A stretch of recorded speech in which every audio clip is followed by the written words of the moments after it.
Assalamualaikum warahmatullahi wabarakatuh. Salam sejahtera untuk kita semua. Kembali lagi kita bertemu di TV Andi, media kita untuk belajar bersama dan berbagi informasi serta ilmu pengetahuan bagi kemajuan bangsa. Pada hari ini bersama kita akan mengikuti webinar nasional dengan judul Kupas Tuntas Cloud Computing bersama dengan seorang pakar teknologi informasi dan telekomunikasi Indonesia. Siapa lagi kalau bukan Bapak Ono Widodo Purbo atau yang akrab kita sapa dengan Bapak Ono W. Purbo. Selamat datang Bapak Ono. Selamat datang. Terima kasih. Sebenarnya satu lagi yang benar Pak Riko sih, bukan saya yang ngomong. Oh iya, terima kasih atas waktu dan kesempatannya juga. Selain Bapak Ono, ini belum selesai Pak Ono. Oh alah, siap. Selain dengan Pak Ono juga hadir pula seorang pakar cloud computing, Bapak Riko Herwanto. Selamat pagi Pak Riko dari Institut Informatika dan Bisnis Dharma Jaya. Pak Riko dengan Pak Ono ini bersama-sama telah menulis satu buku yang sangat menarik mengupas tentang cloud computing, akan terbit pada bulan Oktober ini.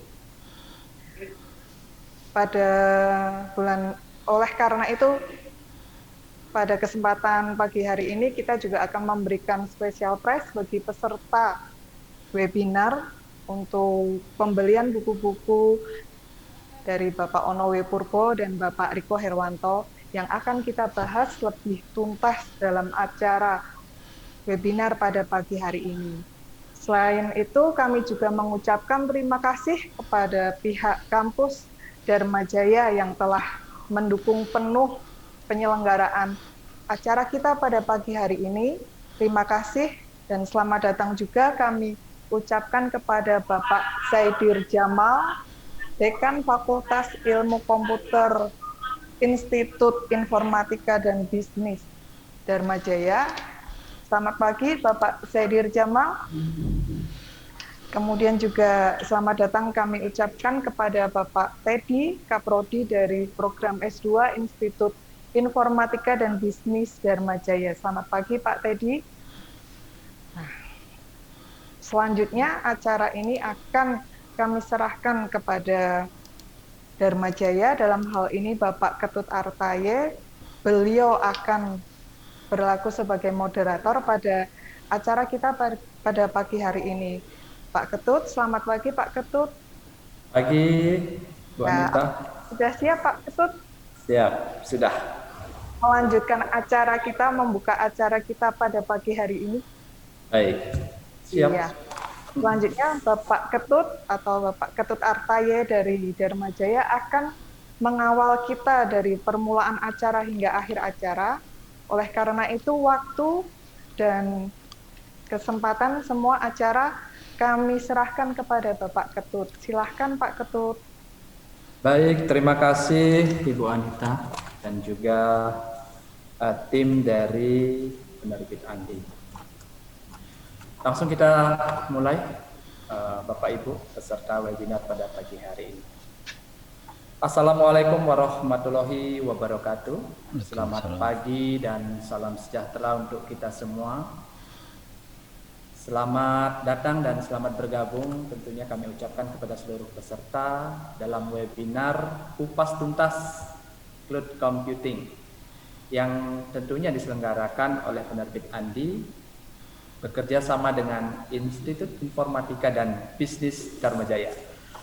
Baik, perkenankan saya Ketut Artaye selaku pembawa acara sekaligus moderator yang akan memandu jalannya acara kita pada pagi hari ini.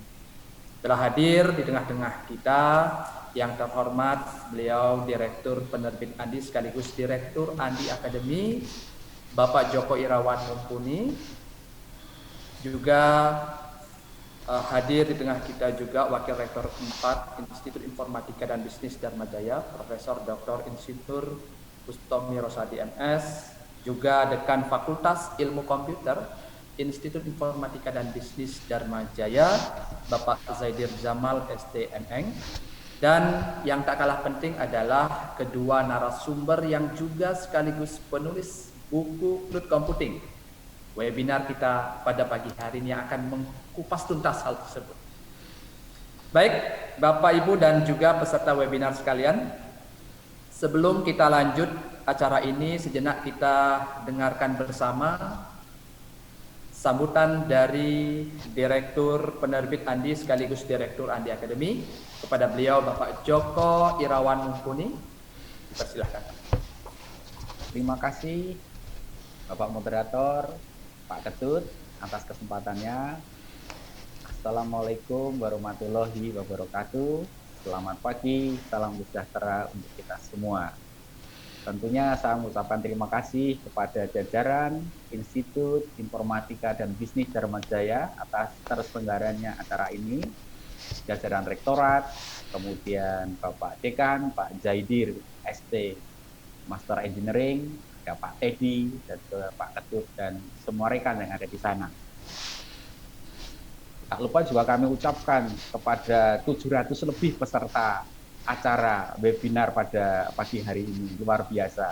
Dan biasanya nanti yang nonton lebih dari 700. Nah, Bapak dan Ibu, ketika pandemi menerpa di dunia, pertama-tama yang sebagai pasukan melawan pandemi itu adalah orang kesehatan. Kemudian riset membuat antinya, membuat vaksinnya. Tetapi sambil menunggu itu manusia tetap harus menjalankan kehidupannya, nggak boleh berhenti. Tetap harus berjalan meskipun di penjara di rumah, di penjara di kantor. Fakta menunjukkan ketika ini terjadi, teknologi apa yang paling berperan membantu manusia untuk tetap menjalankan hidupnya ini, yaitu adalah teknologi informasi. Tidak bisa dibayangkan ketika teknologi informasi ini belum siap di era pandemi ini. Dunia akan semakin kacau. Nah, pada pagi hari ini, bukan kebetulan memang kita rencanakan acara ini harus terus digulirkan untuk meningkatkan literasi digital bangsa Indonesia.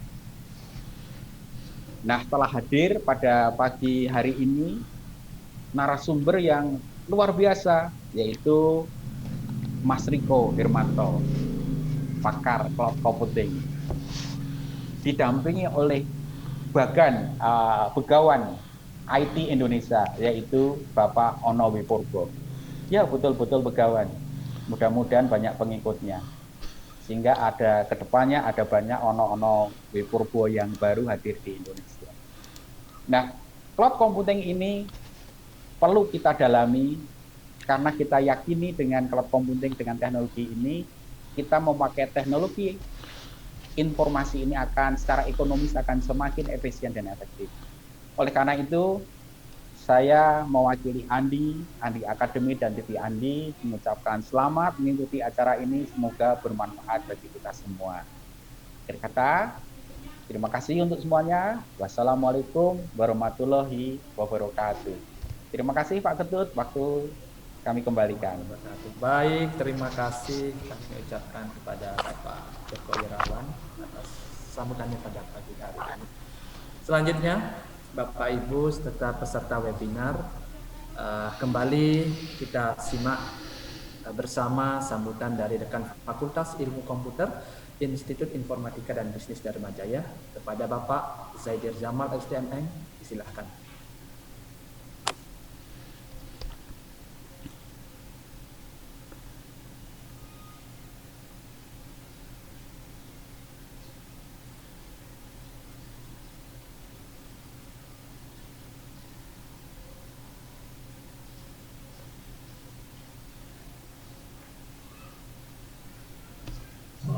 Oke, sudah.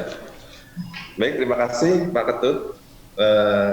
Assalamualaikum warahmatullahi wabarakatuh. Pada kesempatan ini mohon izin saya akan membacakan sambutan dari Rektor Institut Informatika dan Bisnis Dharma Jaya dikarenakan beliau sedang ada kegiatan di Jakarta. Mohon izin Pak Joko.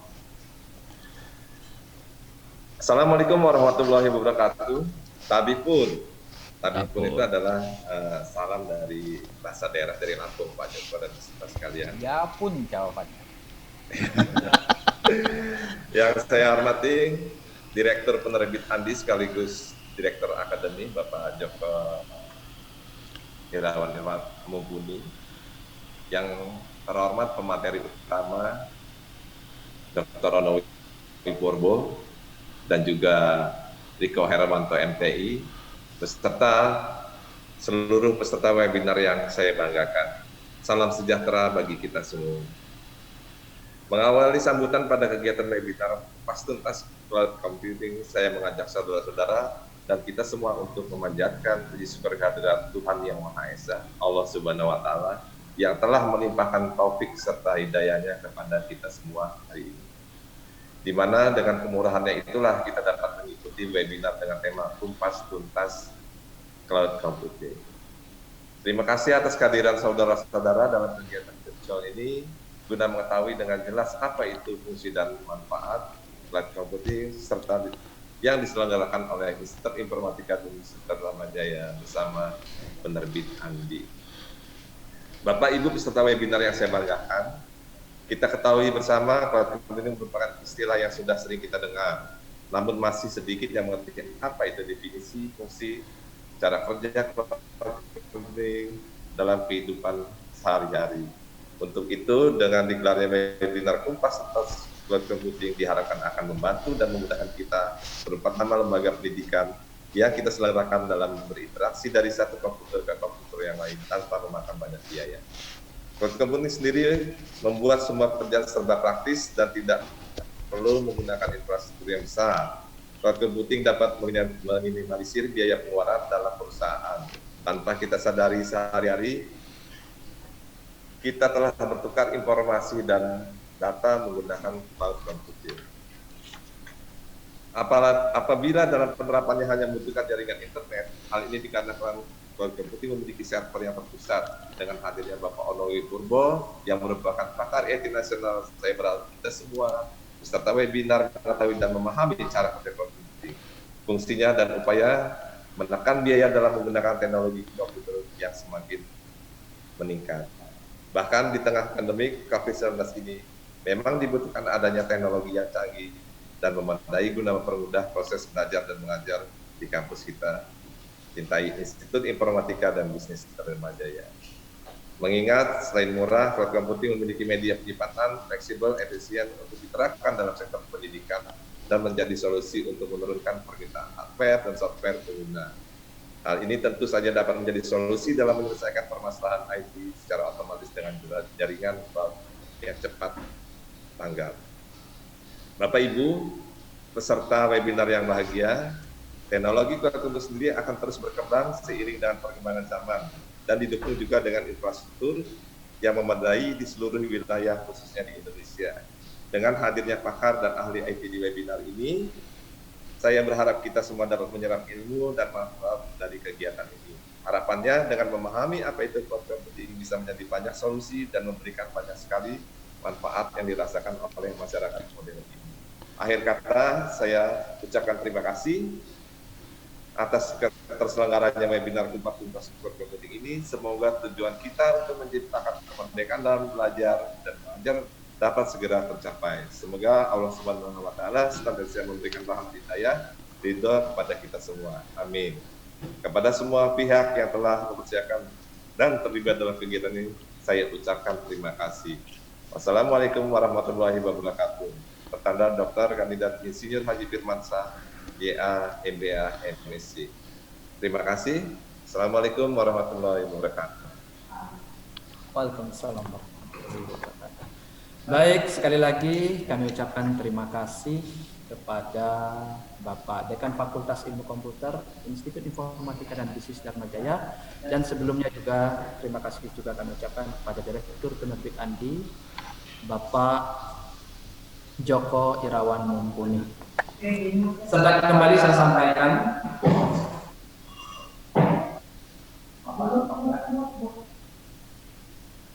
sekali lagi, saya sampaikan bahwa acara ini terselenggara atas kerjasama antara Penerbit Andi dengan Institut Informatika dan Bisnis Dharmajaya. Baik, Bapak Ibu dan juga peserta webinar sekalian, sambutan telah selesai dan kini saatnya kita masuk ke dalam acara inti, yaitu kupas tuntas cloud computing. Sebagai pertanyaan awal kita saja dulu, apa dan bagaimana cara kerja cloud computing serta apa dampak dan manfaatnya dalam kehidupan sehari-hari. Hal ini akan dikupas langsung oleh para penulis dan pakarnya dalam webinar ini. Oleh karena itu, ikuti terus acara ini hingga akhir, karena di akhir acara nanti akan ada door prize bagi 3 penanya terbaik. Nah, ini yang dinanti-nanti. Jangan sampai ketinggalan, dan Anda juga khususnya peserta akan memperoleh e-sertifikat, tetapi hanya bagi peserta yang mengisi absensi kehadiran. Link absensi nanti akan dibagikan dalam kolom komentar menjelang berakhir. Ikuti acara ini dari awal hingga akhir nanti. Oke, langsung saja saya akan memperkenalkan terlebih dahulu kedua narasumber kita yang akan menjelaskan dan mengupas tuntas tentang cloud computing pada pagi hari ini. Saya langsung saja tampilkan narasumber kita.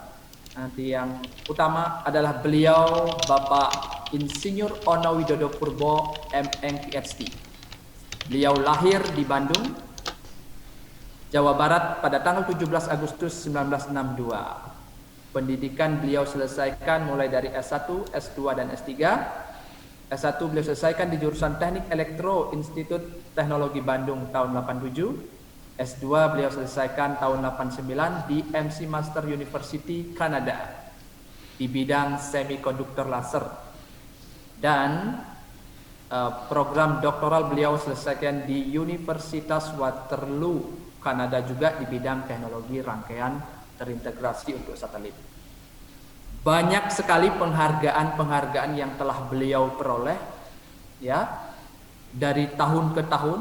Ini saya hanya ambil dari beberapa catatan saja. Mulai dari tahun 92 beliau masuk dalam buku American Men and Women of Science, ya, yang diterbitkan di Amerika Serikat. Juga tahun 96 menerima Adicipta Rekayasa. Ini salah satu dari Persatuan Insinyur Indonesia tahun 97. Juga tahun 2008, 2009, 2014, 2015, saya pikir tahun-tahun berikutnya juga beliau memperoleh penghargaan. Dan juga puluhan publikasi dan jurnal internasional yang telah beliau peroleh. Lebih dari 40 judul buku dengan topik sekitar teknologi internet, open source, Linux, etc. yang berkaitan dengan teknologi. Ya, ini beliau luar biasa penghargaan yang telah beliau peroleh. Bolehlah tepuk tangan di tempat Anda masing-masing. Itu. Dan lebih lengkapnya peserta webinar juga bisa memperoleh biodata lengkap beliau tentang Bapak Ono Purbo di Wikipedia, itu lebih jelas dan selengkapnya ada di sana. Oke, itu adalah untuk narasumber pertama. Berikutnya ini ada Bapak Riko Herwanto. Jadi beliau juga dosen teknik informatika Institut Informatika dan Bisnis Dharma Jaya, sama dengan Pak Ono juga sama tadi.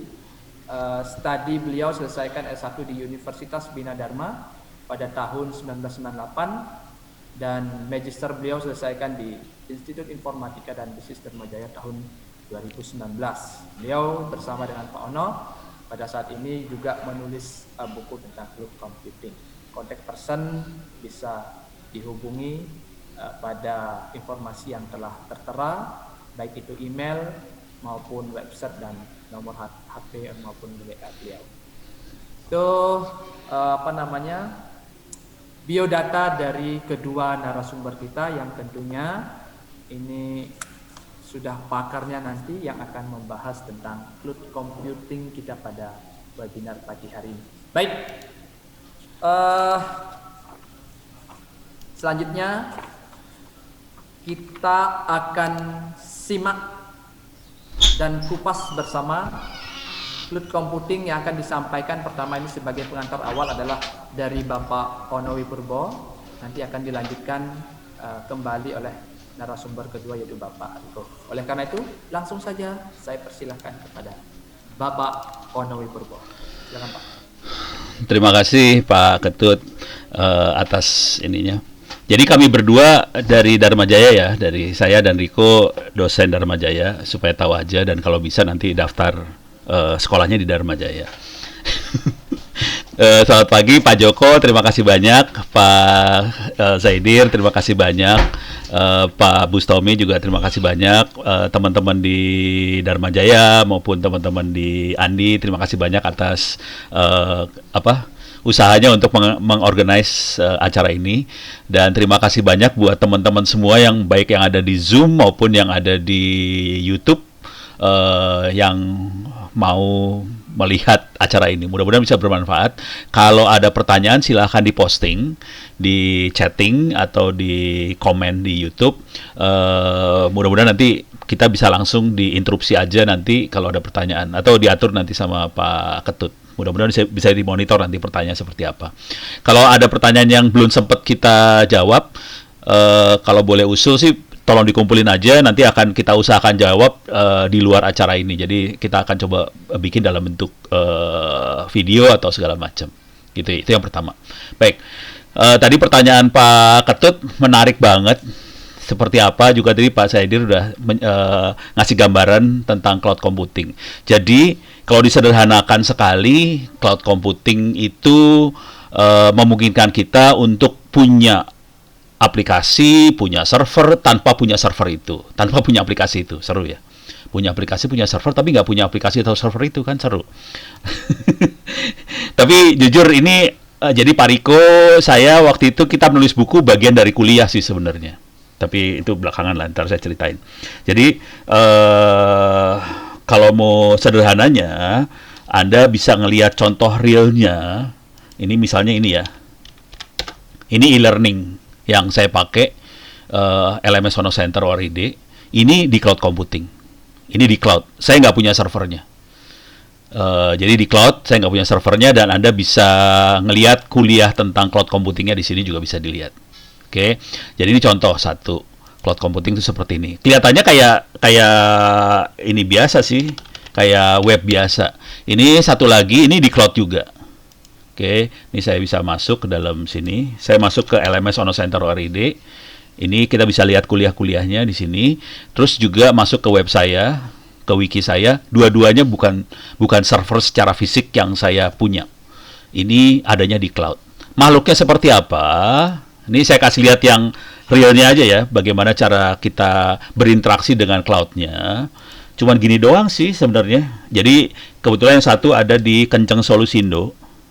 Kenceng Solusindo. Nih kelihatan atau dibaca dulu ya. Kenceng Solusindo SSD Cloud Hosting sama web hosting. Jadi tulisannya udah cloud hosting. Yang bisa di hosting di situ bukan hanya, kalau di Indonesia kebetulan hanya kebanyakan adalah mesin yang di hosting, jadi infrastructure as a service, jadi mesin. Jadi kita bisa lihat di sini Kenceng Solusindo misalnya, kita bisa hosting mau si panel kalau itu jadi web hosting atau hosting server. Oke, kita bisa hosting server. Nah, ini langsung kita bisa ngelihat. Kalau saya punya satu core 512 MB RAM, 20 GB storage, berapa per bulan. Jadi cuman itu aja sih intinya. Jadi di buku kita akan membahas yang lebih dahsyat daripada ini. Jadi bagaimana bikin cloud computingnya. Riko akan membahas bagaimana planning kapasitas yang diperlukan segala macam. Jadi bukunya akan dalam, lumayan dalam, sampai kita bisa bikin memplanning cloud seperti apa yang kita butuhkan. Tapi kalau kita interaksi dengan penyedia cloudnya sendiri, interaksi cuma kayak gini doang sih. Jadi kita bisa milih mau berapa satu core, memori berapa, storage berapa, bandwidth berapa, kecepatannya, perhatikan kecepatannya 1 Gbps ya. Kecepatannya kencang banget loh, hati-hati. 1 Gbps. Rata-rata kecepatannya segitu sih. 1 giga ke atas rata-rata kecepatannya. Kalau mau langganan ini bisa dibawahin dikit. Ini saya kebawain dikit. Kalau mau yang core-nya lebih banyak, harganya lebih mahal per bulannya. Oke. Kalau mau langganan tinggal klik aja langganan, nanti kita bisa ngisi konfigurasinya seperti apa. Jadi konfigurasinya kita bisa atur bener-bener tanpa kita punya servernya, kita atur.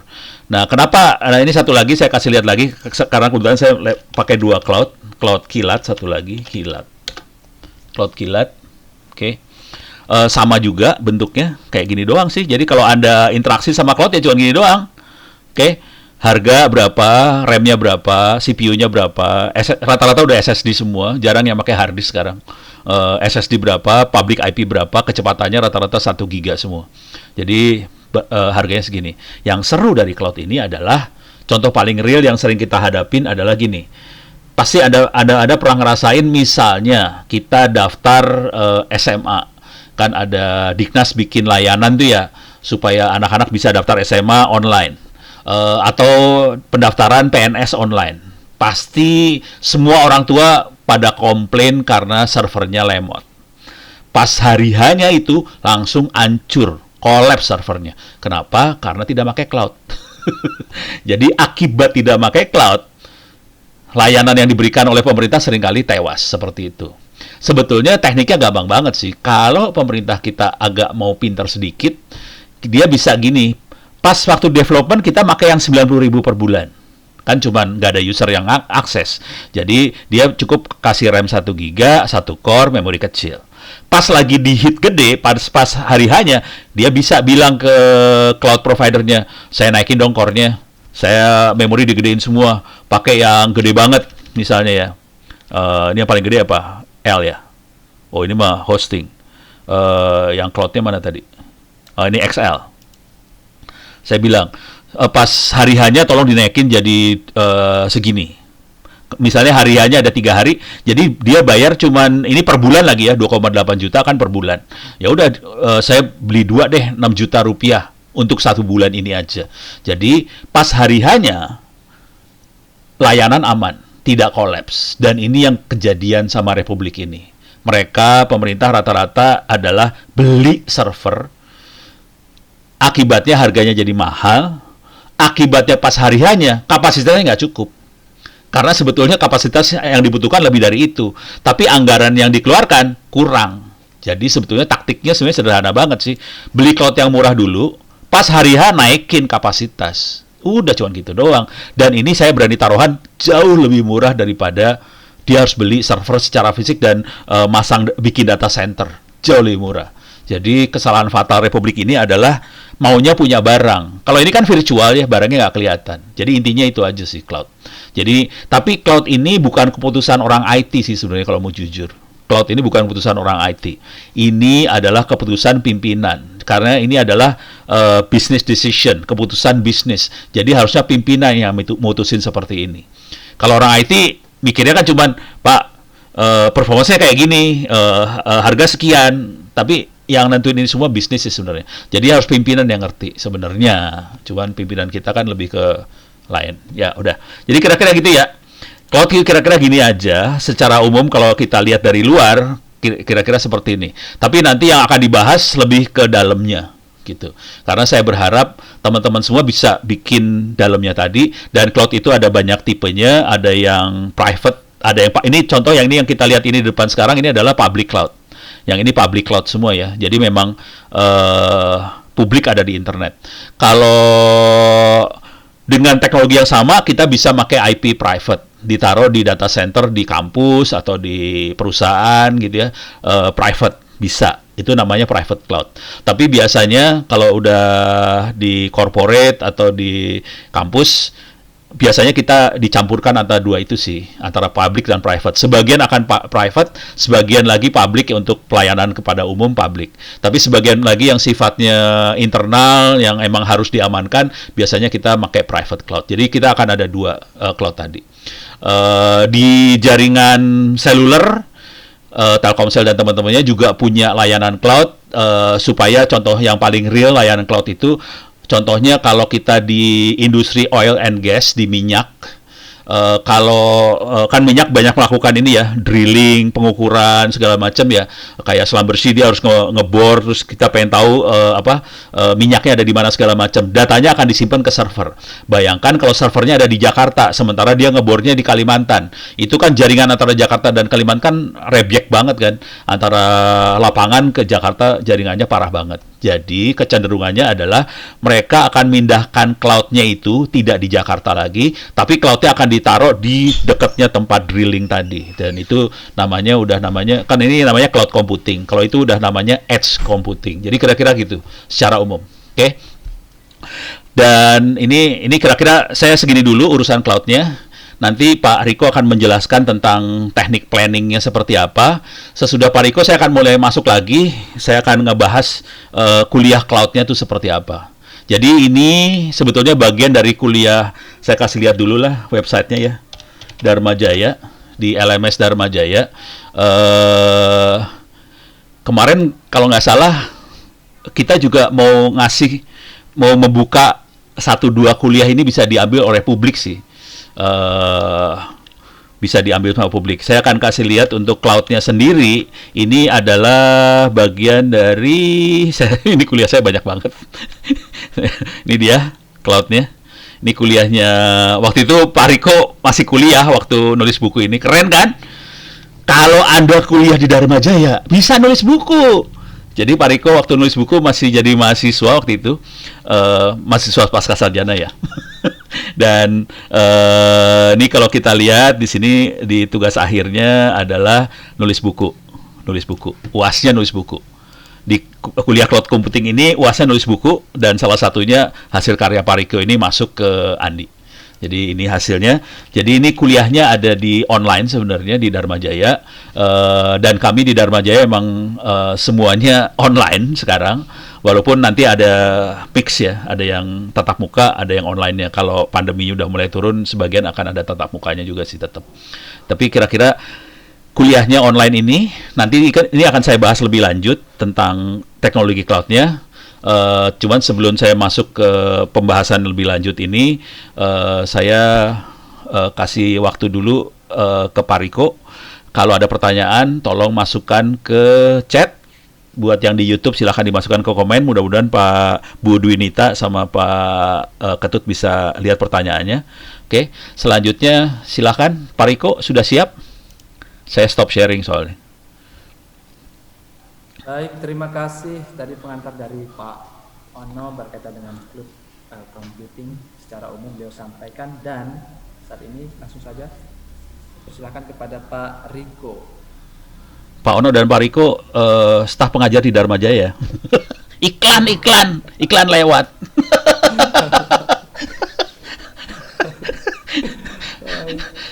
Terima kasih, silakan Pak Riko. Ya, terima kasih atas kesempatannya Pak Ketut. Terima kasih Pak Joko. Terima kasih juga pada Pak Ono, Pak Bustomi, Pak Zaider Jamal, kemudian Pak Teddy, kemudian rekan-rekan dari Sivitas Akademika Dharma Jaya. Selamat pagi, Assalamualaikum warahmatullahi wabarakatuh, salam sejahtera.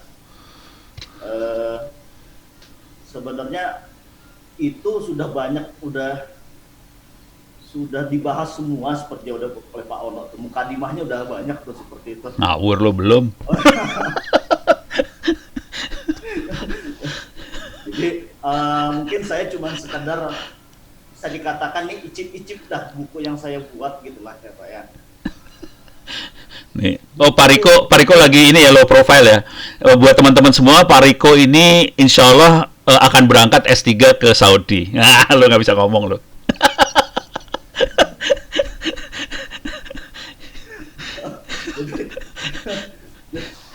Buku ini sebenarnya dibuat di bawah tekanan oleh Bapak.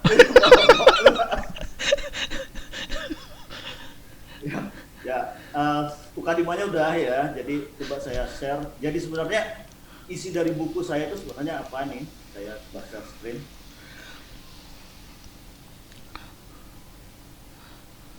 Ini judul bukunya itu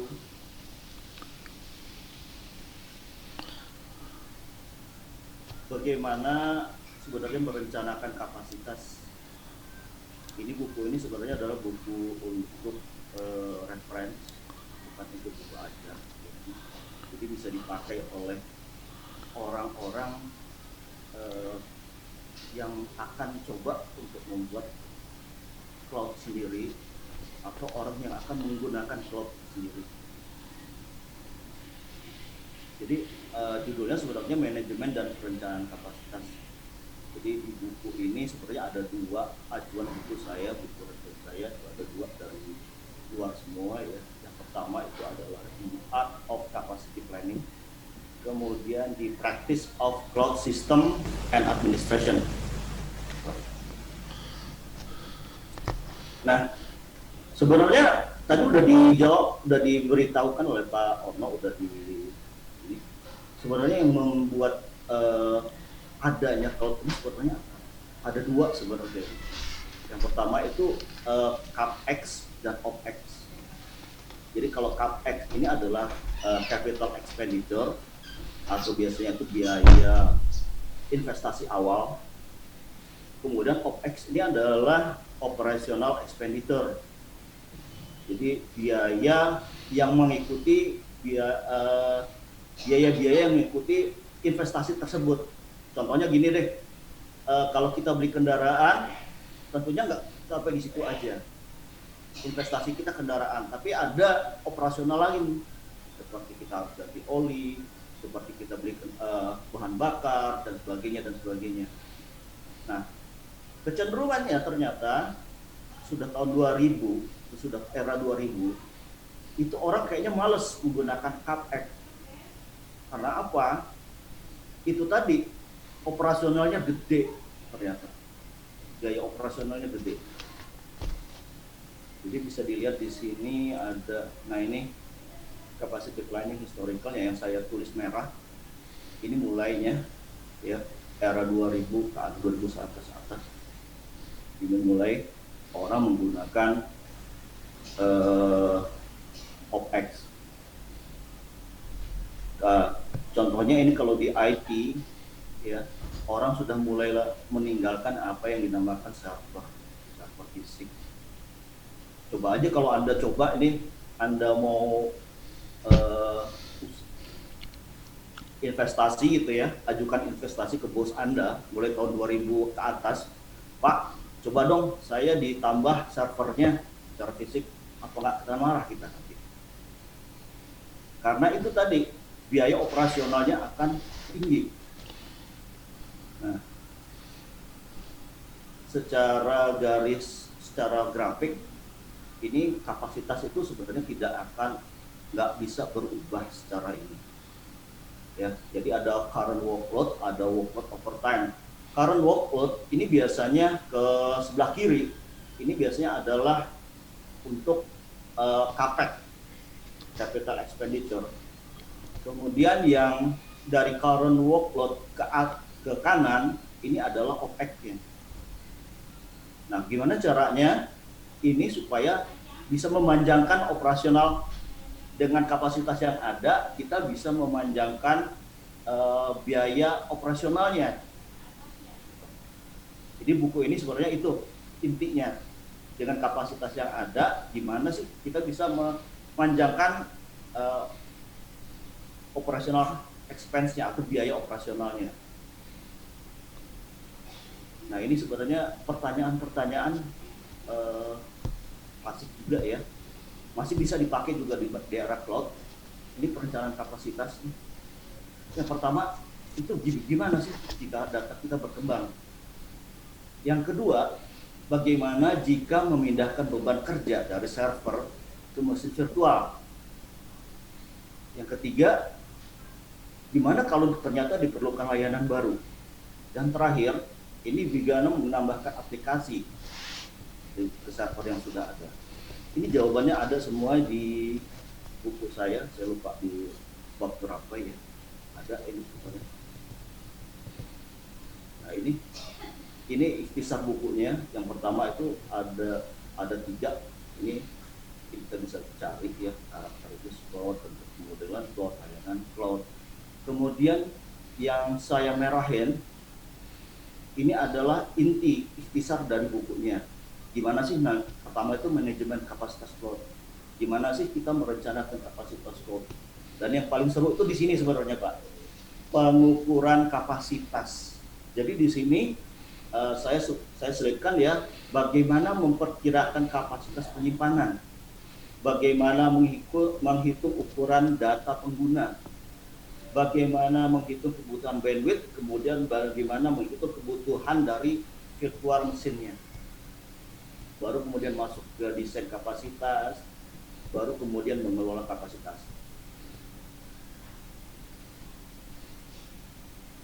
Sedikit ya, saya kasih sneak peek dari buku saya. Ini How to Do Capacity Planning. Yang pertama itu ada 3 ya sebenarnya. Itu adalah mengkategorikan dulu apa yang mau kita lakukan. Mengkategorikan dulu. Yang pertama itu kita tentukan dulu beban kerja, kemudian tentukan lagi unit kerja yang akan menggunakan beban kerja itu. Yang ketiga, identifikasi singkat layan untuk setiap beban kerja. Langkah kedua, ini menganalisa kebutuhan saat ini, kapasitas saat ini. Jadi stepnya ini pertama itu ukur tingkat pelayanan, ya. Kemudian ukur penggunaan sumber daya secara keseluruhan. Yang ketiga, ukur penggunaan sumber daya berdasarkan beban kerja. Yang keempat, identifikasi komponen waktu dan respons. 3, baru kita merencanakan untuk kedepannya seperti apa. Ya. Stepnya 2 juga, itu menentukan persyaratan pemrosesan data di depan. Kemudian yang kedua, ini merencanakan konfigurasi sistem di masa mendatang. Nah ini yang harus dikalkulasikan sebenarnya, ini kapasitas penyimpanan, ukuran data pengguna, kebutuhan bandwidth, kebutuhan perangkat headroom. Ini ada formulasinya, kita buatkan di bab 6 kalau nggak salah ada. Kemudian di appendix atau di lampiran itu ada juga contoh kasus penggunaannya seperti apa. Ambil contoh satu ya Pak, ini menggunakan bagaimana kita menghitung headroom atau virtual nih. Ini salah satunya contohnya. Ini virtual room ini didapatkan dari kapasitas penyimpanan dikalikan persentase pemakaian, kemudian dikurangi kapasitas terpakai, baru dibagi dengan rata-rata. Nah, contohnya seperti ini. Kalau saya punya hostnya 5, masing-masing 128, berarti saya punya sekitar 640 GB. Kapasitas terpakai itu ternyata sampai saat ini diukur oleh adminnya mungkin sekitar 40 GB.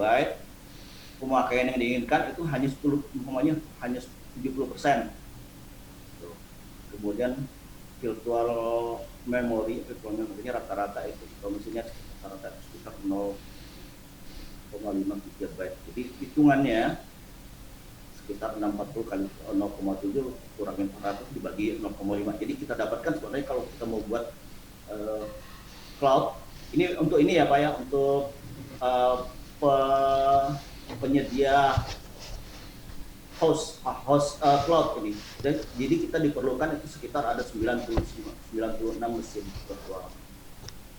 Baru nanti dimasukkan ke rencana kapasitas. Jadi mesin ini masuk kemari Pak.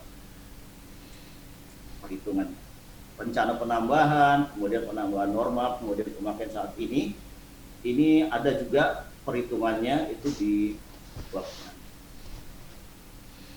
Untuk sementara ini yang bisa saya share Pak dari isi buku saya.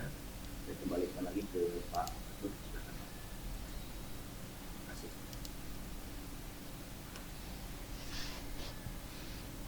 Baik, terima kasih Pak Riko. Tadi beliau sudah menyampaikan sedikit kisi tentang isi dari buku yang diterbitkan berkaitan dengan cloud computing.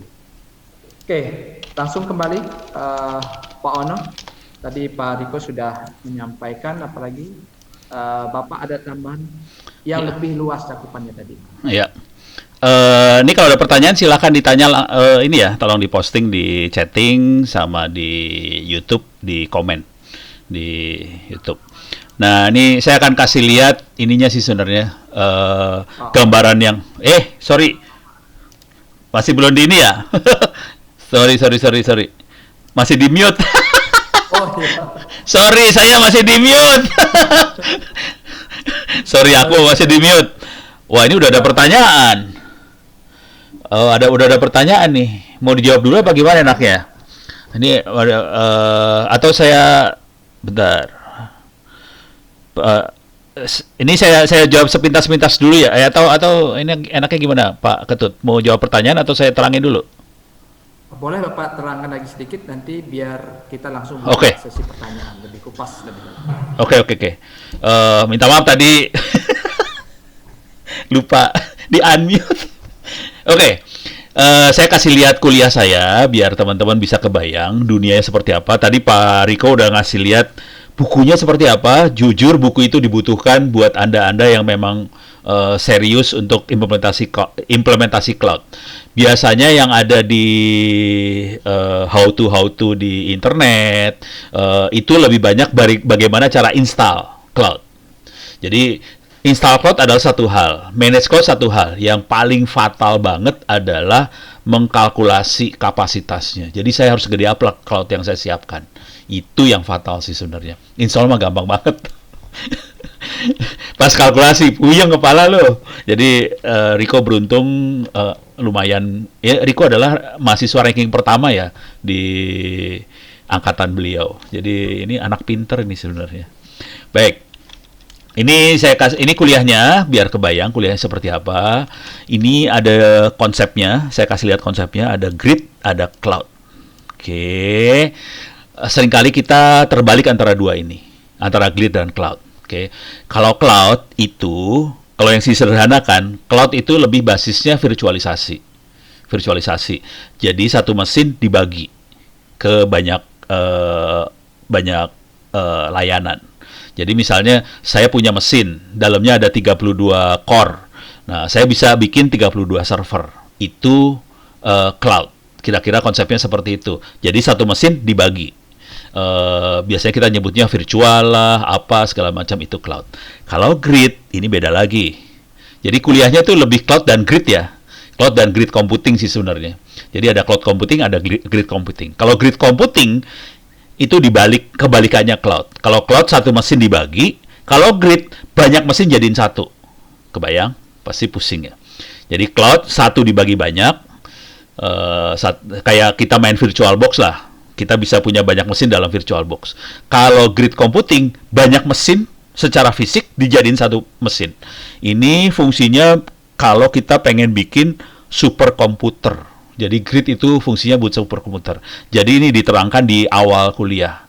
Bedanya antara grid dan cloud. Oke. Dan dua-duanya dibahas sih. Jadi tujuan hidup kita sebetulnya tergantung. Ini kebanyakan digunakan di dunia akademis, terutama buat kalkulasi yang simulasi, data science segala macam yang butuh komputasi yang cepat, bisa pakai grid computing sih sebenarnya. Oke. Kalau cloud computing biasanya untuk memberikan layanan. Ada yang berbentuk infrastructure as a service, platform as a service, segala macam. Jadi rata-rata nanti bentuknya as a service. Dasar paling sederhananya adalah virtualisasi. Kalau mau bego-begoan, kita bisa lihat pakai virtual box nih, seperti ini, virtual box di komputer kita. Cuman kalau yang serius ya nggak ini kan pakai desktop ya. Kalau itu nggak pakai desktop, kira-kira gitu ya. Kalau mau lebih enak lagi, kalau mau yang command line biasanya pakai KVM. Kalau mau pakai yang bisa prosesornya macam-macam bisa pakai QEMU gitu ya. Itu mesin yang di virtualisasinya mesin di sini, mesin. Nah, kemudian bagaimana dengan hard disk dan sebagainya? Kita akan mengenal ada dua makhluk, ada NAS, Network Attached Storage atau NAS, ada Storage Area Network. Ada dua makhluk ini, kalau udah di hard disk ada dua nih ya. Ada network attached storage, ada storage area network. Dan ini dua-duanya hard disk nih. Hard disknya. Jadi hard disknya bisa juga berbentuk kayak hard disk di cloud. Bisa kayak gitu. Kalau network attached storage biasanya kayak file sharing. Kayak kalau di Windows kan ada bisa kita folder bisa di-share, file bisa di-sharing. Itu biasanya pakai network attached storage. Kalau yang storage area network itu lebih dahsyat lagi. Kita kayak bisa nempelin hard disk. Jadi kita kayak nempelin SATA ke jaringan. Kira-kira kayak gitu. Yang ini lebih parah nih. Yang storage area network parah. Kecepatannya jauh lebih tinggi yang ini. Biasanya ini pakai fiber di sini. Sun ini pakai fiber. Kalau yang ini yang biasanya buat inilah. Kita kalau ngelihat di sini ya. Sorry, gue masuk ke ini ya. Ini bukan ini ya, bukan apa sih namanya? Bukan endorse. Jadi kita bisa lihat NAS. Ini kalau 3 huruf bisa kacau nih, bisa kan kacau kan. Nah ini contohnya NAS hard disk storage lah. Nah ini contoh-contohnya kayak gini. Ini NAS. Kalau Sun jarang yang jual. NAS harganya udah segini, rata-rata harddisknya ada 2 atau 3 harddisk dalam sini. Jadi bisa banyak harddisknya. Kali ini 2 harddisk nih, 5 jutaan tuh 2 harddisk di dalamnya. Kalau Sun nggak ada, jarang yang jual. Sun storage ada nggak yang jual? Kalau ada gila juga dia. Tuh kan, nggak ada. Nggak ada yang jual. Nggak ada. Jadi kalau yang Sun jarang yang jual. Oke. Di sini ada contohnya, ada bisa pakai OwnCloud, bisa pakai Nextcloud. Buat bikin yang NAS ini kita bisa pakai OwnCloud, bisa Nextcloud. Jadi cloud, kebayang ya, cloudnya bisa mesin, bisa storage. Oke.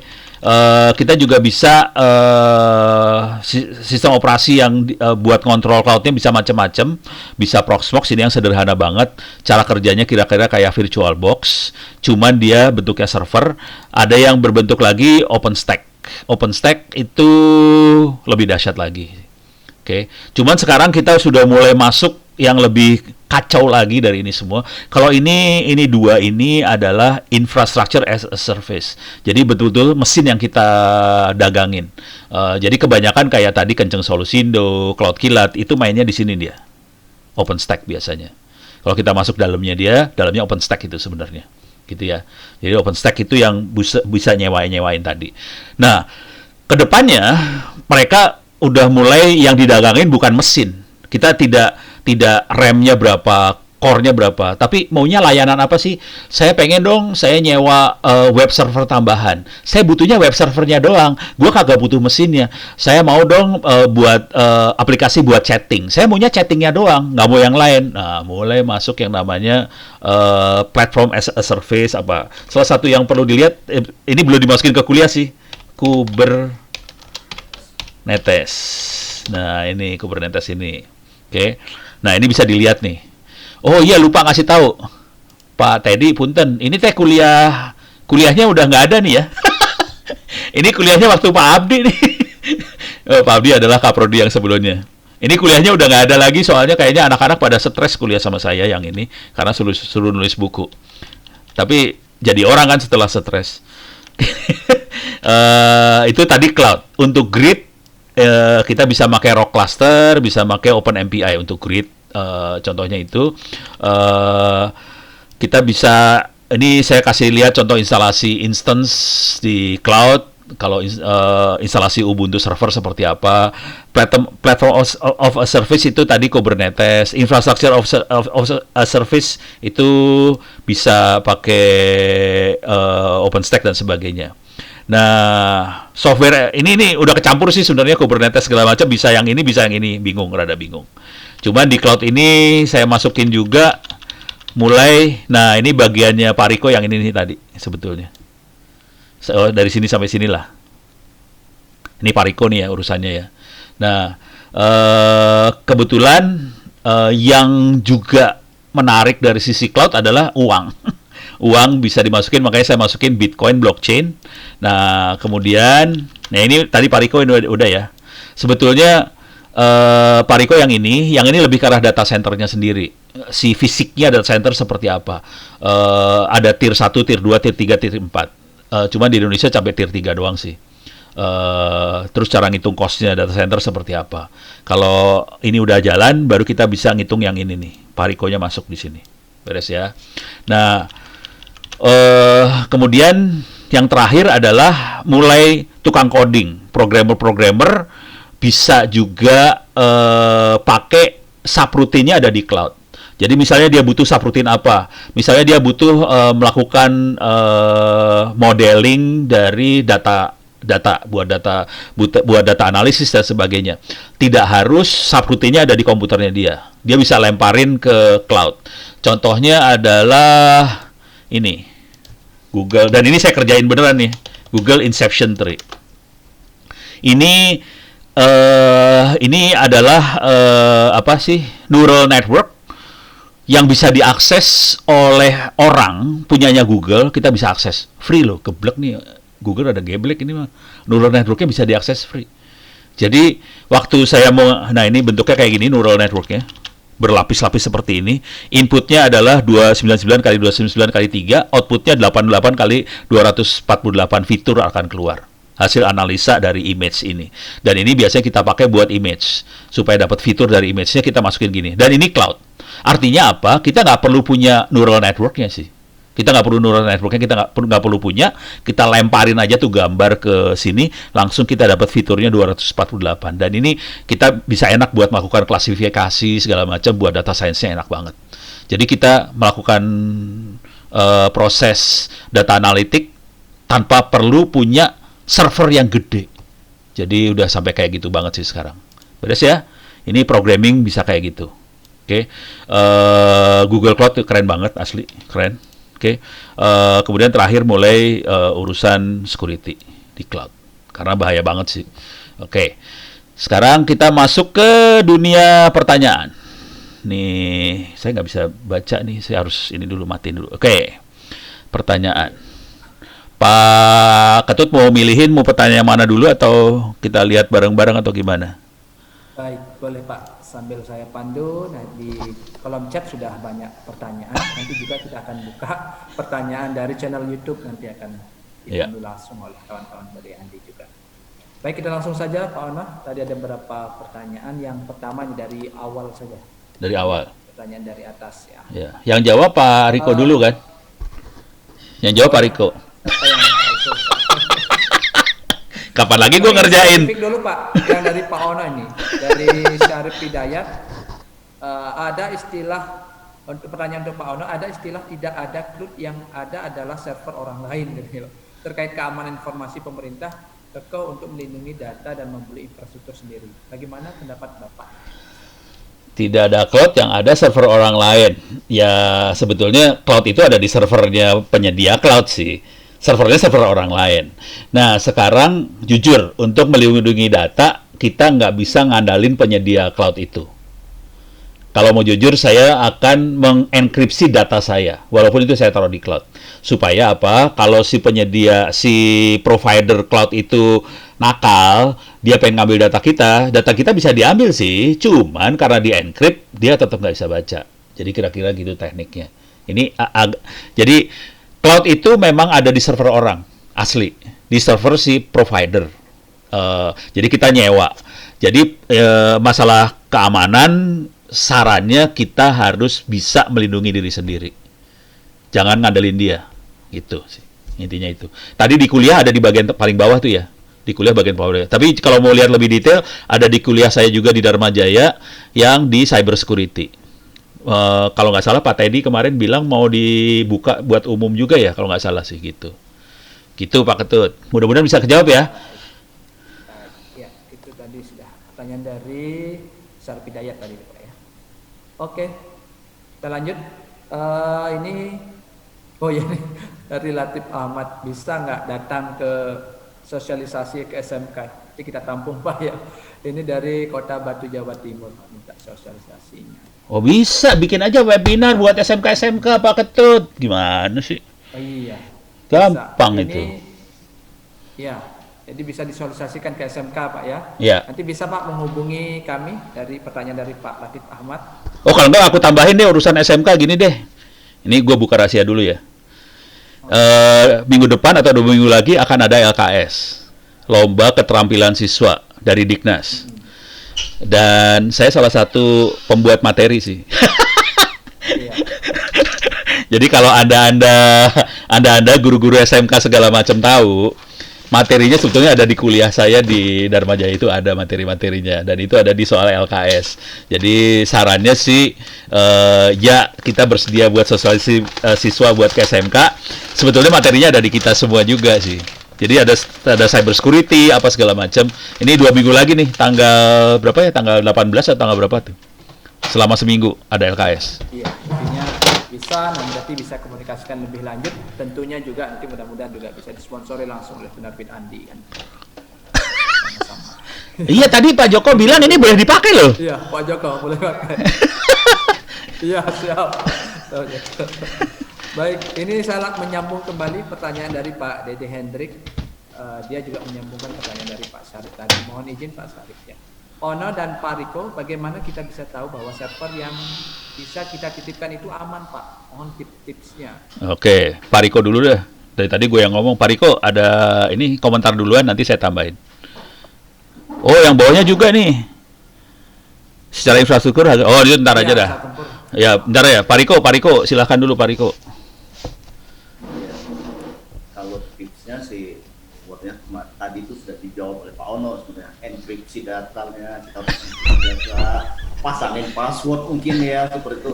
Dan kalau memang rasanya memang nggak yakin gitu yang data tersebut bakal aman, ya jangan taruh di cloud seperti itu. Jadi tidak cloud itu tuh sendiri nggak mungkin bisa benar-benar 100% safe ya. Jadi kita juga harus bisa mengamankan data kita sendiri yang akan kita taruh, yang kita titipin gitu. Ya.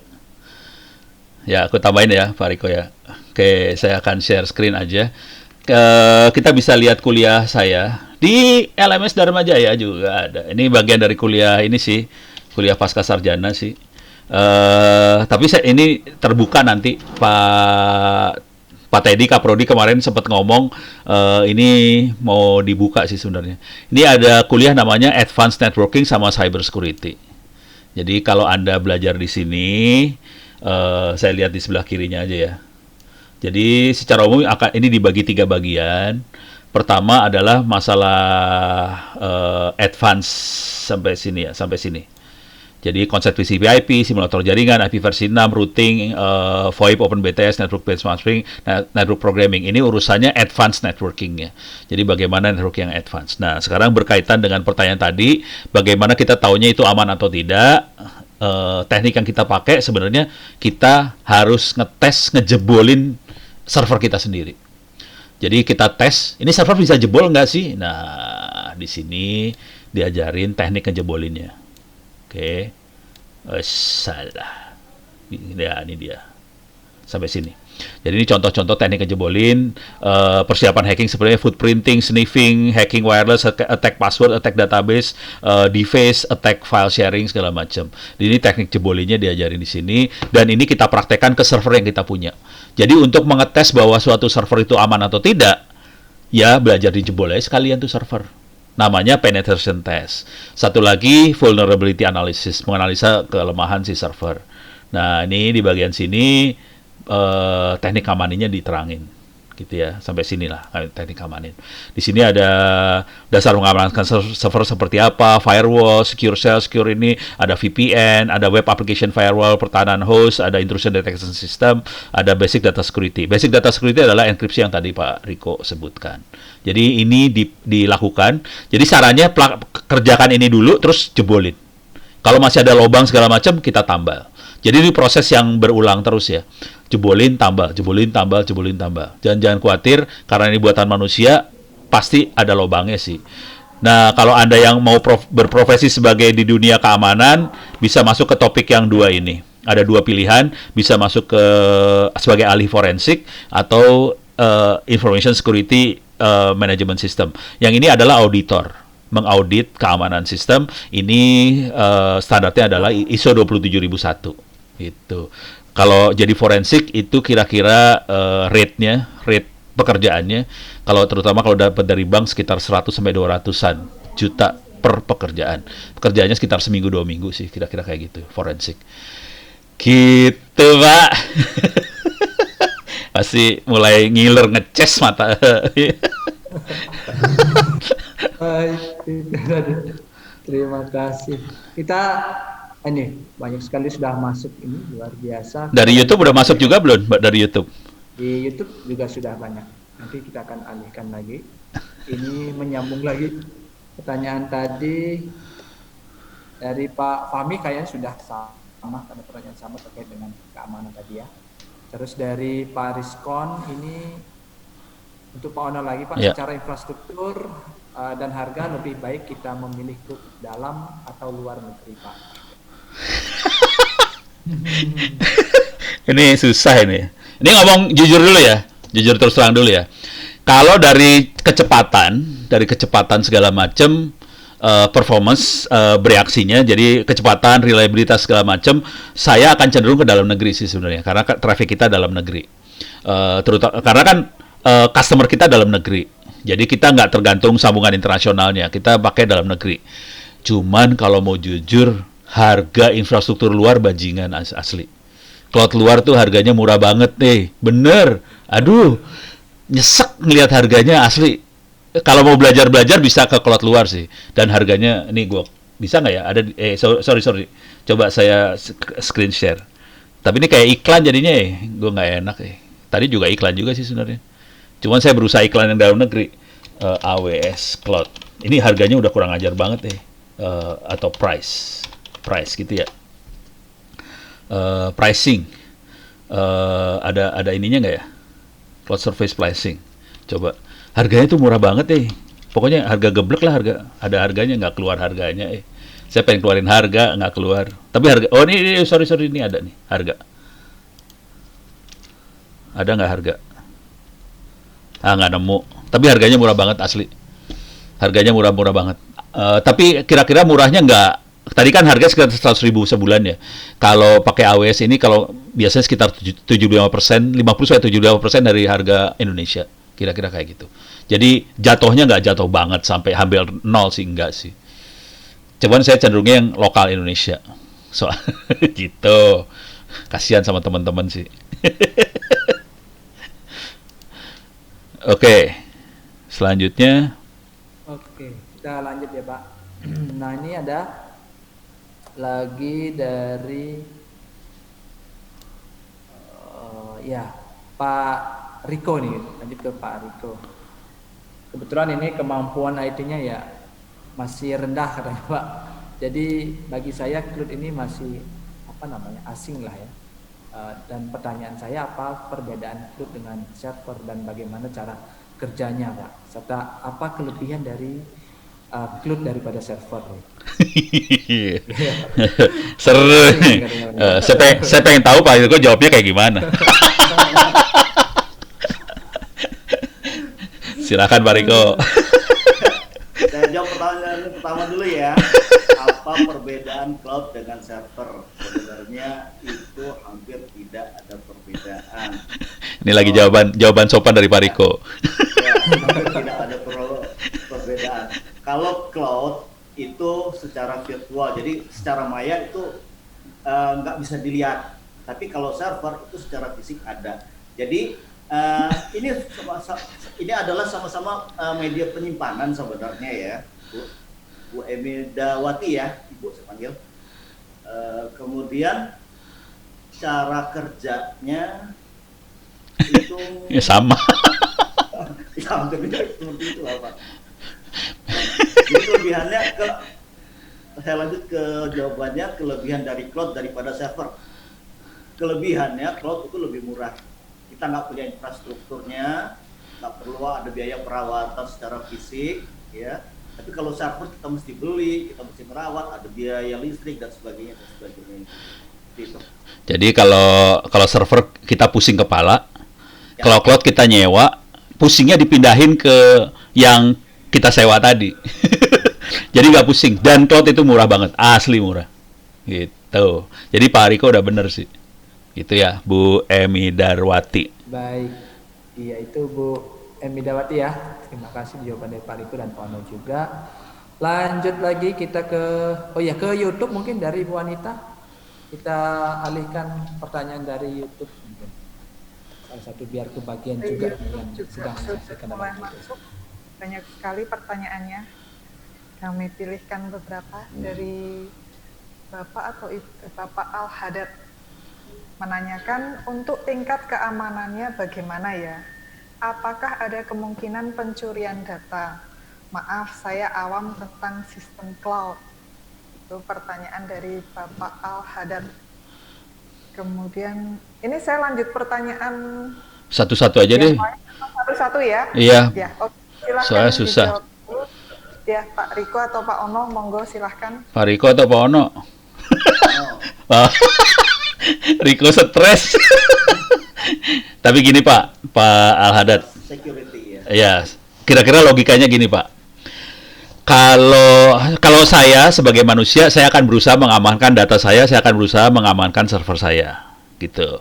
Saya biasanya nggak 100% mempercayakan semua aset saya ke penyedia. Jadi saya akan berusaha semaksimal mungkin mengamankan data saya. Gitu. Beres ya, itu yang pertama. Tadi caranya, tekniknya seperti apa, ada di kuliah cyber security-nya saya. Bisa dilihat. Itu yang pertama. Prinsip pertamanya itu. Jadi kalau orang security selalu gitu, kita nggak pernah percaya sama orang lain sih sebenarnya. Saya akan berusaha mengamankan diri sendiri. Kalau kita nggak bisa, kita akan bayar orang untuk ngamanin, gitu ya. Itu yang pertama. Cuman yang kedua, penyedia cloud dia hidup dari trust. Penyedia cloud hidup dari kepercayaan orang. Kalau sampai servernya jebol dan masuk ke media, masuk ke omongan orang nanti tidak akan beli cloud-nya dia. Jadi penyedia cloud juga akan berjuang supaya dia aman juga. Jadi sebenarnya double garden sih. Dua-duanya akan berusaha ngamanin. Gitu sih sebenarnya kondisinya itu. Cuman prinsip yang pertama, kita tetap harus berusaha mengamankan apa yang kita kerjakan. Soalnya kalau misalnya kita bikin aplikasi, nanti aplikasi udah di luarnya penyedia cloud kan, aplikasi di luar penyedia cloud. Aplikasi, terus sudah gitu, tahu-tahu aplikasinya kita agak bolong, orang bisa melakukan SQL injection. Nah, itu yang salah bukan penyedia cloud-nya, itu kitanya yang bikin aplikasinya itu. Kira-kira gitu sih.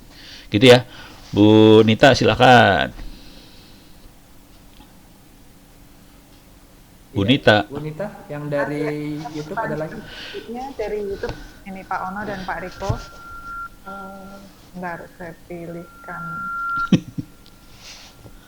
Iya, dari Bapak Anito Wijaya. Bagaimana Diskominfo menerapkan cloud computing pada SPBE atau sistem pemerintahan berbasis elektronik?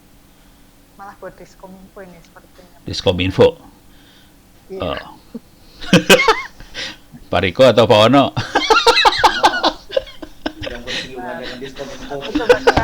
Pak Riko nggak berani nih. Parah. Buat teman-teman di Diskominfo, teman-teman di Kominfo, teman-teman di pemerintahan, pada hari ini sebetulnya teman-teman banyak di instansi pemerintah mereka bikin data center. Saya tahu Kominfo punya data center, beberapa Pemprov segala macam kayak di Jawa Tengah. Saya tahu Diskominfo-nya punya data center. Jadi secara infrastruktur udah punya sih sebenarnya. Data centernya udah punya. Dan saya tahu Diskominfo Jawa Tengah punya data center gede di Semarang. Jadi ada data center itu ada. Pertanyaannya, bisa nggak Kominfo itu migrasi ke cloud? Bisa banget. Jadi secara listrik punya, data center punya, fibernya udah punya, semuanya punya, tinggal kita pasang mesinnya, terus kita jalankan aplikasi buat cloud tadi, bisa OpenStack, bisa Kubernetes, bisa segala macam.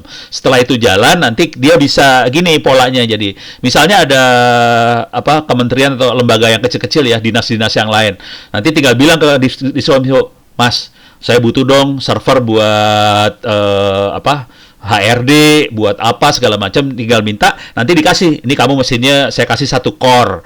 Jadi bentuknya kayak cloud provider yang saya kasih lihat tadi, tapi bentuknya ke Kominfo, ke Dinas Kominfo request-nya.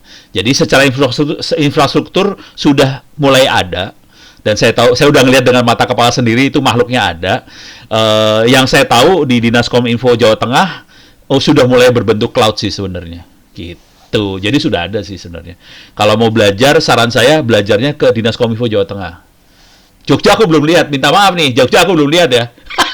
Aku belum pernah diundang ke Jogja. Kalau Jawa Tengah aku teman baik soalnya. Padahal aku senang ke Jogja loh. Segera diundang. Oke, baik, kita lanjut kembali ke pertanyaan berikutnya. Kemudian Jefferson Siahaan, cloud computing bisa digunakan di mana saja, Pak?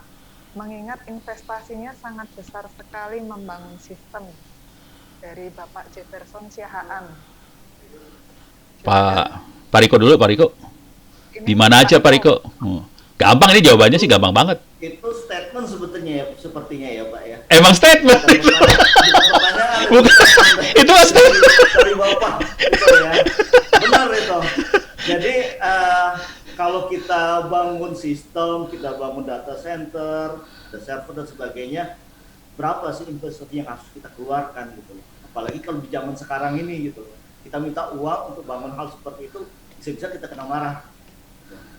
Tapi kalau kita menggunakan cloud, ya itu tadi kembali lagi ke statementnya Pak Ono, kita mindahin kepusingan kita ke orang lain.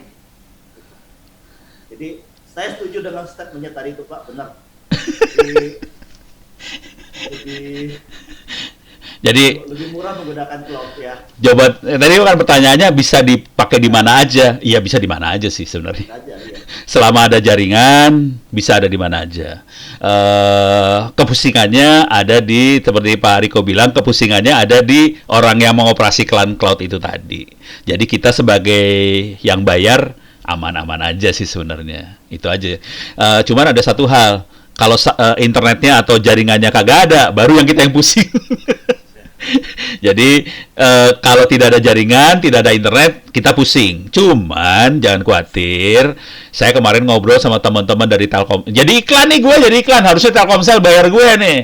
Jadi kemarin ngobrol sama teman-teman Telkomsel. Tolong Telkomsel bayar gue ntar ya.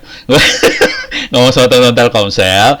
Jadi mereka terutama ini yang buat yang ada di di rural, di tempat pemboran minyak, batu bara segala macam.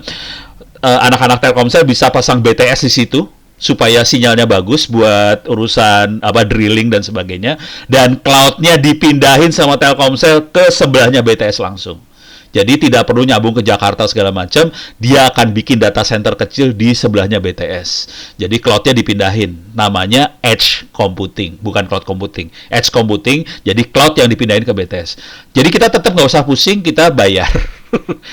Tapi ini kategorinya kalau buat orang normal agak mahal, tapi kalau buat orang-orang oil and gas, buat pertambangan harganya masih oke banget lah dibandingin mereka yang harus pusing urusan bikin server segala macam.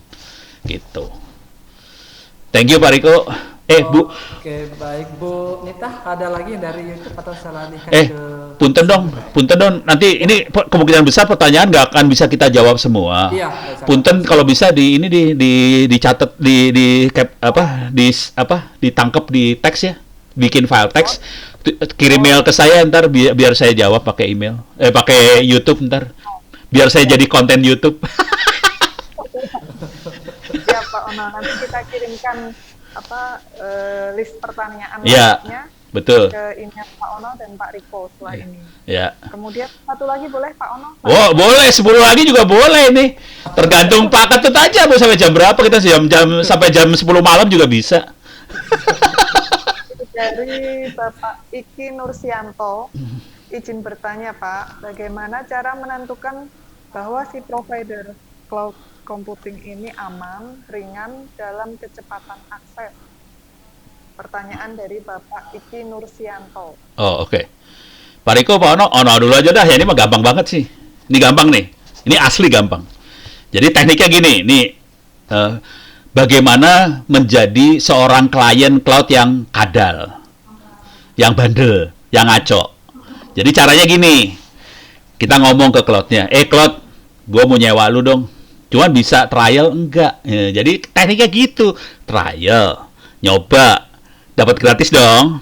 Nah, waktu dapat gratis kita tes kecepatan segala macam, pakai speed test bisa. Jadi tekniknya gampang banget sih. Jadi kayak gitu. Dan jangan khawatir, mereka kadang-kadang suka mau ngasih kayak gituan juga sih.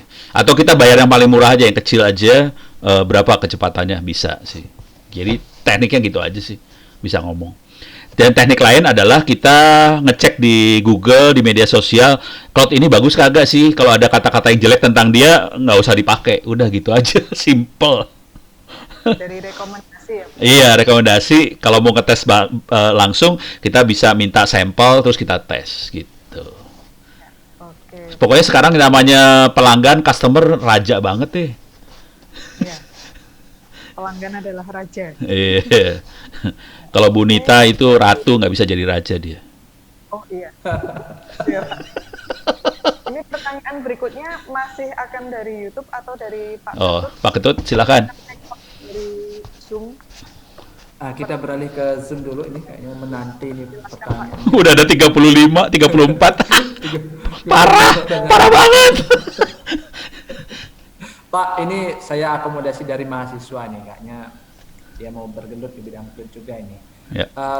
Namanya Soleha. Ada hosting yang limit storage-nya lambat dan panjang URL-nya tapi free, dan ada hosting yang unlimited storage-nya dan itu tidak lambat dan juga URL-nya pendek tapi berbayar.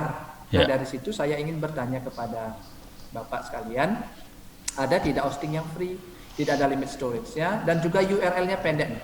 Pengennya ini ya. Pastinya aman juga. Jadi cocok untuk mahasiswa yang minim dana, Pak. Mohon pencerahannya. Ya. Pak Riko, ada solusi yang gila?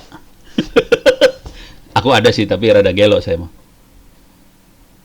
Pak Riko. Bapak dulu deh kalau gitu. Jangan, lu dulu lah.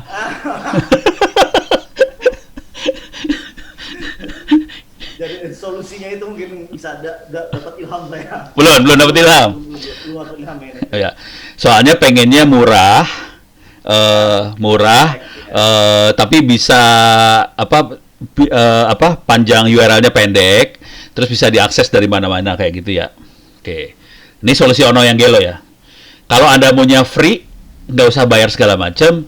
Kalau cara Ono yang rada gila, geblek, cara Ono yang rada gila. Saya akan bikin server sendiri di rumah.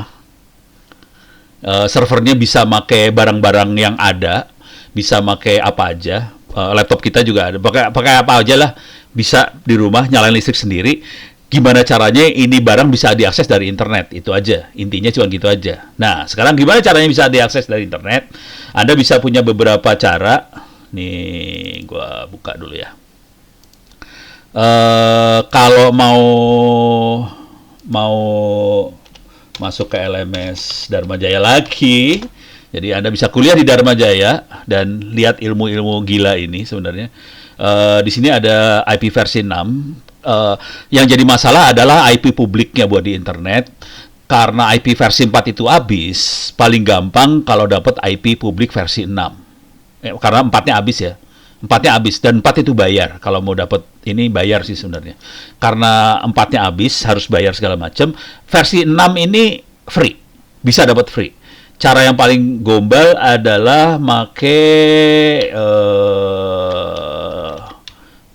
rute jaringan tunnel. Nah, ini dia Teredo.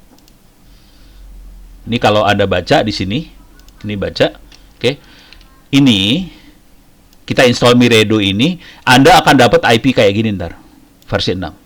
Ini IP internet loh ini, bukan IP bohongan, ini IP beneran banget ya. Dan Anda bisa akses pakai IP versi 6 ini ke server kita yang ada di rumah, langsung, free. Gitu. Kacau. Cara kedua, tapi saya belum nyoba nih. Cara kedua saya lagi baca-baca nih, karena banyak yang suka komen di YouTube saya, pakai ngrok, gimana nulisnya ngrok gini ya, ngrok gini. Jadi kita bikin tunnel dari komputer kita di rumah, ya, dari komputer kita di rumah, kita bikin tunnel, mana ya? Ada ininya nggak? Ada docknya ya? Wah, nggak kelihatan. Ada di How It Works. Nah, ini How It Works kelihatan. Jadi ini server di rumah, kita jalanin ngrok ini, terus kita akan connect ke servernya ngrok di internet, pakai IP publik, dapat public address, komputer-komputer yang lain di dunia bisa akses ke server kita di rumah ini. Pakai IP versi 4 tapi yang ini bisa akses seperti itu. Jadi jadi alternatif kedua pakai ngrok sini. Cuman ini anak-anak gelo semua sih, dipakai buat parah lah, buat nge-hack segala macam. Ini parah banget yang ini.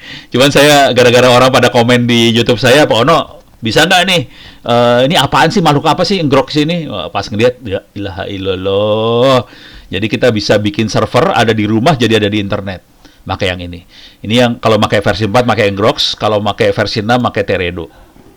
Installnya Miredo ya, tapi namanya Teredo sebenarnya. Gitu. Pak Riko pusing ya, padahal dia udah pernah kuliah sama saya sih sebenarnya, cuman ya gitu deh. Lanjut ini sebetulnya Pak Ono juga sudah tulis ya. Oh iya, ada bukunya ya. Bukunya silahkan dibeli di andipublisher.com. Iya. 6. Kalau beli di andipublisher.com itu online gitu kan ya? Oh, jadi Anda silakan beli di andipublisher.com. Masukin keywordnya IP versi 6 atau Ono W Purbo, nanti keluar bukunya, tolong dibeli semua bukunya itu.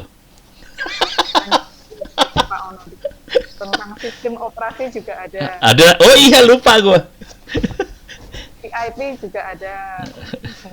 Kok apal sih? Ibu Nita apal sama saya nih, mengerikan. Kan komputer. Yang di lini komputer, Pak. Begitu kurang lebih. Oke, silahkan Pak Ketut. Gak ada pertanyaan. Baik, terima kasih. Pertanyaannya banyak. Ini mungkin banyak yang tertarik juga karena Pak Ono tadi lebih banyak menampilkan materi-materi yang tampilkan di LMS. Mungkin juga bisa dijawab dari pihaknya, dari kampus juga. Pertanyaan dari Pak Dedi Kiswanto sekaligus juga pertanyaan dari atas nama @elvi91 gitu ya. Pak, ada user login tamu nggak untuk melihat mata kuliah yang Bapak ajar?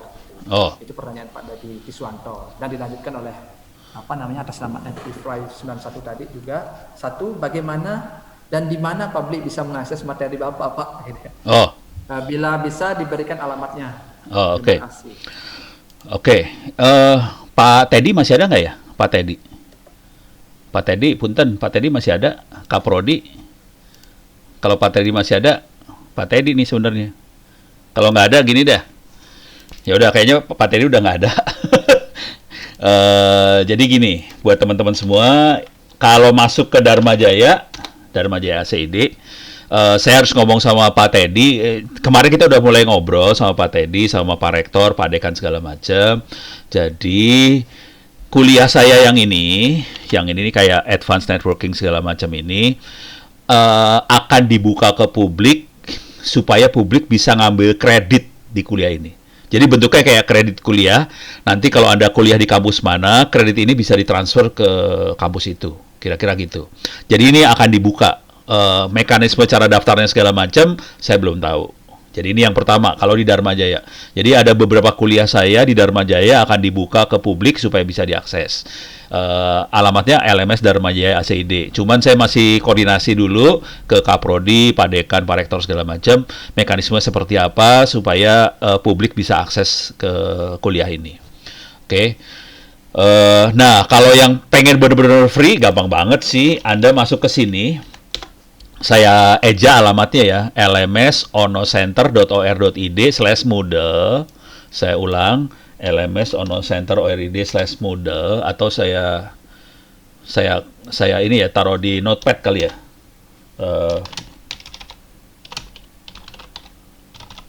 Oke. lmsonocenter.or.id/moodle. Oke, silakan Anda masuk situ. Oke, itu free. Saya keluar dulu dari LMS saya, biar Anda lihat cara masuknya. Kalau Anda keluar, di sebelah kanan atas ada tulisan login, silahkan diklik itu loginnya. Oke, di sini ada create account, silahkan create account. Nanti Anda create account, nah nanti Anda bisa masuk ke kuliah saya. Oke, kuliah saya keamanan jaringan, bisa Anda masukin. Yang diklik jangan masuk sebagai guest, masuk enroll. Ya, kalau nggak bisa juga nanti biasanya dalam waktu 24 jam saya suka akan enrollkan semua user-user baru ke kuliah-kuliah saya. Jadi ada akan tetap saya enrollkan secara manual gitu kira-kira. Nah, kisah yang ketiga adalah kemarin saya sempat ngobrol sama Bu Nita yang ada di video ini loh, di Andi.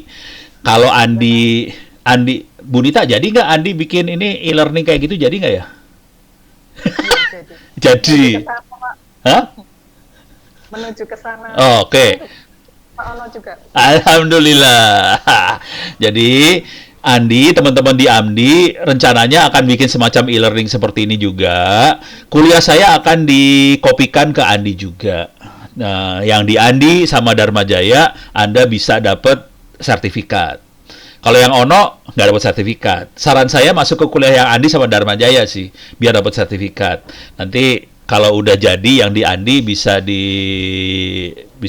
kalau nggak Bu Nita lah cerita dikit lah tentang rencana yang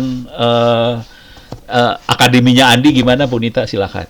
Masih on progress memang ini Pak. Kita salah satunya kan seperti yang kita bicarakan dengan Pak Ono, membangun repositori konten dan lain-lain. Dan ya alhamdulillah Pak Ono juga bersedia mendukung dari sisi konten.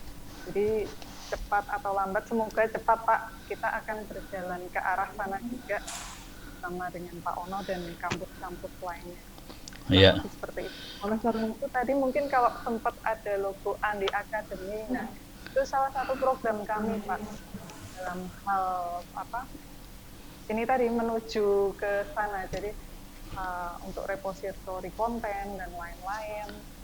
Oleh karena itu kami membuka kesempatan seluas-luasnya dengan kampus maupun sekolah-sekolah. Jadi kami kedepannya mungkin ingin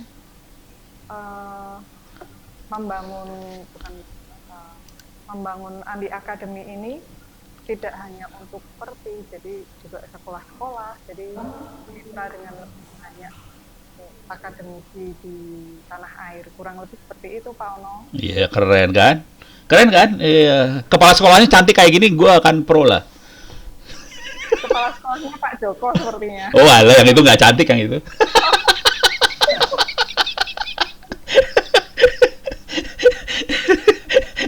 Ya. Itu, Pak Ono. Terima kasih Bu Nita. Pak Ketut, gimana Pak Ketut? Baik, ini kita ambil 2 pertanyaan terakhir nih Pak ya. Oke. Oke, kita akan ambil 2 pertanyaan terakhir.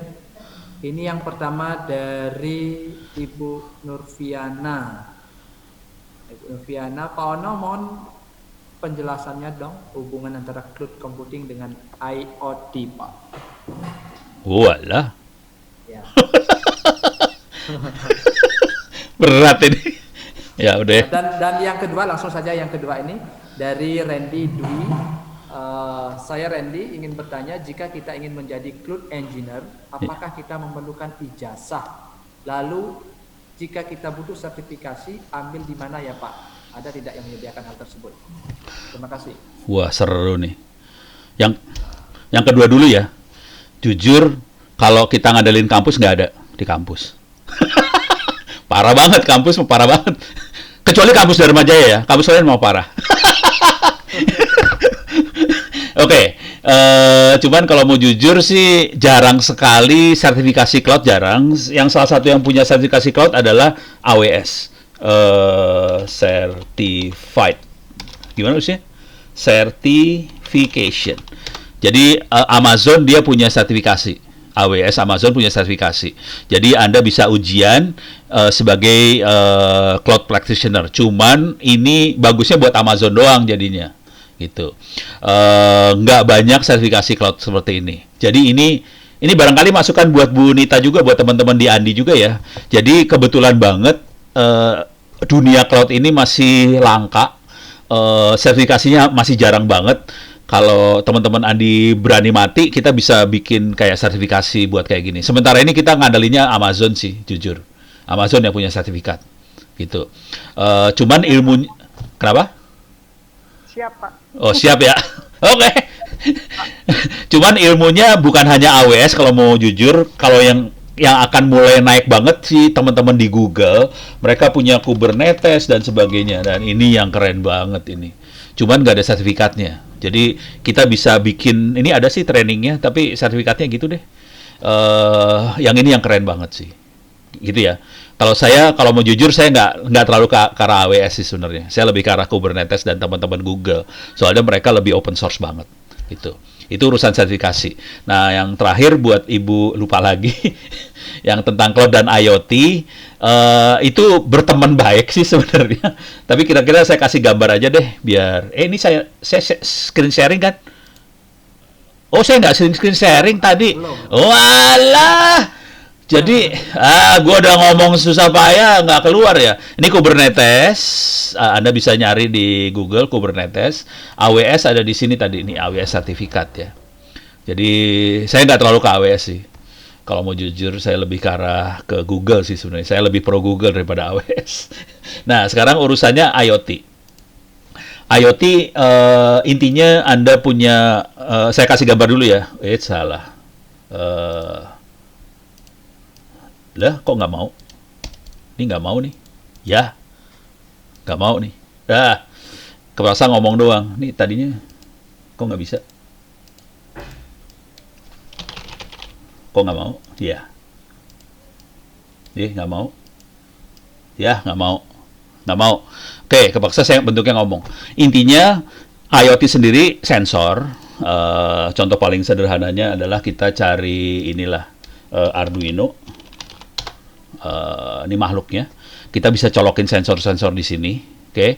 Nah, Arduino ini paling bisa disambungin ke jaringan. Nah, Arduino akan ngasih report ke server yang ada di jaringan. Nah, servernya ini boleh dalam cloud. Gitu kira-kira. Tapi sensornya tetap nggak bisa di cloud sih. Sensornya harus secara fisik ada sensornya. Contoh real dari IoT yang banyak dipakai adalah kalau kita bayar tol, pakai e-money, terus kita pakai OVO segala macam, itu kategorinya IoT semua. Dan jujur, hari ini IoT duitnya paling gede di urusan jaringan. Jadi banyak urusan jaringan-jaringan ini yang gede duitnya adalah IoT ini.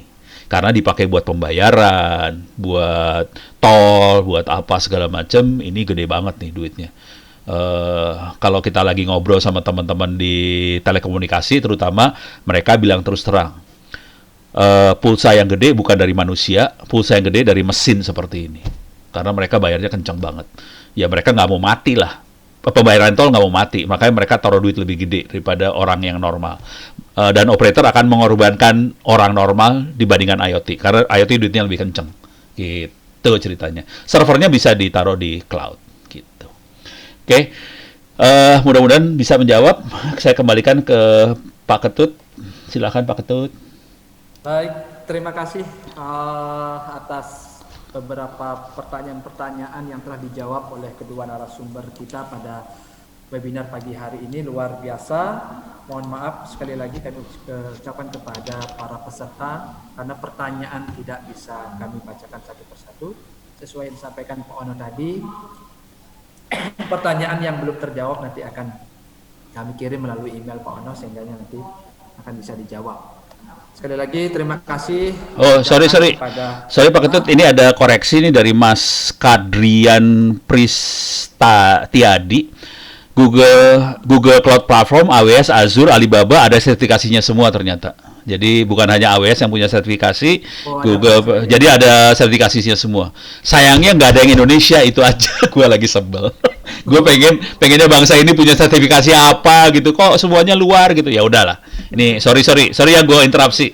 Silakan Pak Ketut lanjutkan. Baik, terima kasih tadi sudah klarifikasi. Oke, saya lanjut mungkin sebagai closing statement ini Pak dari kedua narasumber sebelum kita tutup acara pada pagi hari ini. Kami persilakan mungkin dari Pak Riko dulu atau Pak Riko. Silakan Pak Riko, closing statement. Teknologi cloud ini sebenarnya memudahkan kita, kemudian lebih bisa dikatakan lebih murah, ekonomis dan sebagainya. Dan mungkin tahun-tahun ke depan itu orang akan lebih suka menggunakan teknologi cloud. Tinggal kita, seperti tadi yang dikatakan oleh Pak Ono, gimana cara kita mempergunakan cloud ini? Bagaimana kita bisa naruh data-data kita di server cloud dan sebagainya. Itu saja. Terima kasih Pak Riko. Lanjut Pak Ono. Kalau saya sederhana aja, cloud ini masa depan kita semua sih sebenarnya. Dan saya sangat berharap ini bisa dijadikan bagian dari kurikulum baik itu di sekolah maupun kampus. Karena engineer yang mampu melakukan cloud ini akan sangat dibutuhkan di masyarakat, di dunia industri, di dunia kerja di masa datang. Jadi ini tantangan buat dosen maupun guru buat ini semua. Kuncinya ada di mana? Kuncinya ada di Andi Publisher yang menerbitkan buku-buku ini semua. Dan di Dharma Jaya jangan lupa. Iklan yang terakhirnya iklan. Tapi ini saya dapat lagi dari Mas siapa Udurina Ili Datacom, sertifikasinya tambah lagi, ada CompTIA, ada VMware, semuanya ternyata banyak sertifikasi. Tapi semua keluar. Saya pengen bangsa ini lebih maju dan kita bisa punya sertifikasi itu semua. Mudah-mudahan Bu Nita dan Pak Joko dan teman-teman bisa sukses dengan Andi Akademinya supaya bangsa ini bisa maju. Terima kasih atas kesempatannya. Pak Ketut, Bu Nita, saya kembalikan.